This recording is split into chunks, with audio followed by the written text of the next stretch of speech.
मित्रों, मैं आचार्य विनोद भारद्वाज आपका स्वागत करता हूं। मित्रों, आज एक विशेष और ख़ास कार्यक्रम लेके आया हूं, सिर्फ आपके लिए ही नहीं, आपकी संतान के लिए। क्योंकि मनुष्य अपने जीवन में सब कुछ प्राप्त कर लेता है, मकान, घर, खूब कीर्ति भी प्राप्त कर लेता है, रुपए पैसे भी बैंक में जमा कर देता है, लेकिन उसे खर्चने वाला, जिसके लिए आप एकत्र कर रहे हैं, जिसके हाथ में देने के लिए, वह संतान अगर उस योग्य नहीं है तब मनुष्य ठगा सा रह जाता है।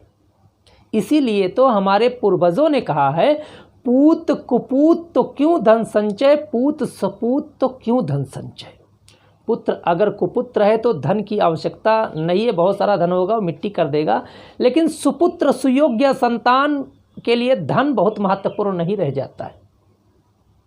आप लोग हर चीज़ के लिए प्लान करते हैं, हर व्यक्ति प्लान करता है, छोटे से छोटे कार्य के लिए प्लान करता है, लेकिन संतान के लिए बहुत कम लोग ही प्लान करते हैं। तो उसका कारण है कि जब आप प्लान से संतान नहीं लेंगे तो एक संस्कार होता है गर्भाधान संस्कार। उसमें कहा गया है कि मनुष्य का मन मस्तिष्क जैसे होता है उसी तरीके की संतान हो जाती है। तो आज हम आपको जानकारी देंगे कि एक आप गर्भाधान संस्कार का अनुकरण करके देखिए, आप अपने मन के अनुरूप, यहाँ तक कि रूप, रंग, मन, मस्तिष्क, चेहरा, शरीर और उसकी इच्छाएं, और उसे आप कहाँ तक ले जा सकते हैं, सब कुछ आप प्लान कर सकते हैं इस गर्भाधान संस्कार का अनुकरण करके। तो अब हम बात करेंगे गर्भाधान संस्कार में किन किन दिनों का त्याग करना चाहिए। सबसे पहले आप दोनों में से, पति पत्नी में से, जिस दिन व्रत हो उस दिन को छोड़ देना चाहिए।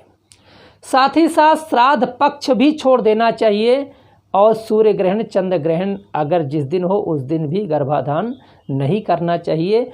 पूर्णिमा और अमावस्या को भी गर्भाधान बिल्कुल ना करें, ये दोष युक्त कहा गया है।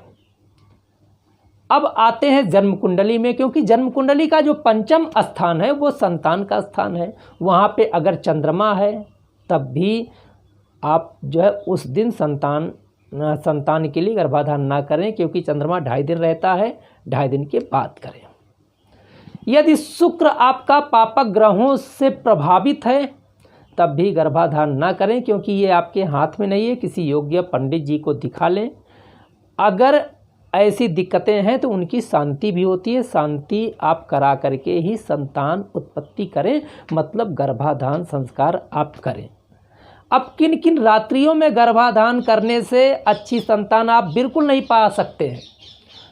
आप जो रजो दर्शन से 4 रात्रियां छोड़नी हैं, उसके बाद 11वीं रात्रि और 13वीं रात्रि को भी छोड़ देना चाहिए। इसमें गर्भाधान होने से एक अव्यवस्थित संतान उत्पन्न होगी, जो आपके लिए भी, आपके परिवार के लिए, आपके समाज के लिए दूषित साबित हो सकती है। इसके बाद अगर आप जिस रात्रि में गर्भाधान के लिए एकत्र हुए हैं पति पत्नी, उस दिन आप क्या क्या कार्य करें जिससे कि आपकी संतान के अंदर कुछ विशेष गुण उत्पन्न हो। तो सबसे पहले आप विघ्न विनायक मंगल मूर्ति गणपति का सुबह प्रातः काल में पूजन करें।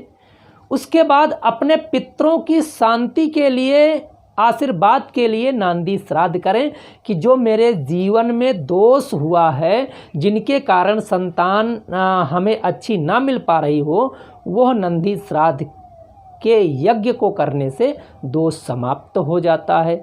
इसके साथ साथ ही आप अपने कुल देवता का पूजन करें, अपने पितृ देवताओं का भी पूजन करें।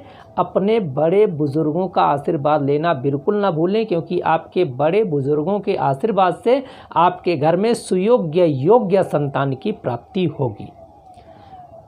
अब एक महत्वपूर्ण पक्ष है, जब पति पत्नी रात्रि के समय गर्भाधान के लिए एकत्र हों, सबसे पहले कामुकता बिल्कुल नहीं होनी चाहिए, क्योंकि शास्त्रों में ऐसा कहा गया है कि जैसा मन मस्तिष्क होता है वो खून में समाहित हो जाता है, खून से वो वीर में जाता है, वीर से वो स्त्री के रज में जाता है, वैसे संतान आपके एक पिंड का एक तरह से निर्माण हो जाता है। तो इसके लिए आप क्रोध बिल्कुल जो आपके अंदर नहीं होना चाहिए, भाव प्रेम का होना चाहिए। जैसी संतान आप चाह रहे हैं वैसा संकल्प करें, क्योंकि संकल्प आपकी संतान को अच्छा बनाएगा।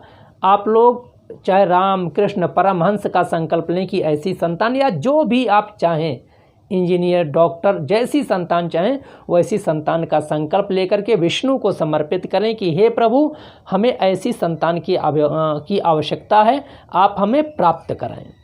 इसके साथ साथ ही भगवान विष्णु से श्रेष्ठ आत्मा का आवाहन करने के लिए निवेदन करें कि प्रभु मेरे घर में श्रेष्ठ आत्मा आए जो कि हमारे परिवार को तार सके। इसके साथ साथ आपको एक चीज़ ध्यान देने वाली बहुत आवश्यक है कि आप दक्षिण की ओर मुख करके आप गर्भाधान संस्कार आप जो बिल्कुल ना करें। इससे पूरा संस्कार खराब हो जाता है और सब कुछ उल्टा होने लगता है। अगर आप मेल फीमेल के इच्छुक हैं, मेल संतान फीमेल संतान की, वैसे तो आजकल फीमेल सबसे आगे हैं, फीमेल बहुत सारे कार्यों को कर रही हैं, तो मैं अंतर नहीं करना चाहता हूँ, लेकिन फिर भी ऐसा शास्त्रों में आया है कि सम रात्रियों में गर्भाधान करने से कुमारी का जन्म होता है, पुत्री का होता है, और विषम रात्रियों में यह संस्कार करने से गर्भाधान आपके घर में कुमार का जन्म होता है। यह सुंदर सा कार्यक्रम उनके लिए है जो व्यक्ति अपने जीवन में बच्चे की इच्छा रखते हैं, या जो अभी अभी नवविवाहित हैं, उनको संतान नहीं है, उनको ज़रूर यह कार्यक्रम देखना चाहिए। और आप लोगों का दायित्व है कि आप इस कार्यक्रम को उनके पास तक चाहे जैसे पहुंचाएं, शेयर करके पहुंचाएं, या खुद आप उनको यह कार्यक्रम दिखाएं। शर्म करने की ज़रूरत नहीं है, क्योंकि यह मामला आपके घर में जो आने वाला आपका भविष्य है उसका है। इसमें शर्म की बात नहीं है। आप ज़रूर इस कार्यक्रम को शेयर करें और उनके पास तक लेके जाएं जिनको इनकी आवश्यकता है। तो आप लोगों का बहुत बहुत धन्यवाद। नमस्कार।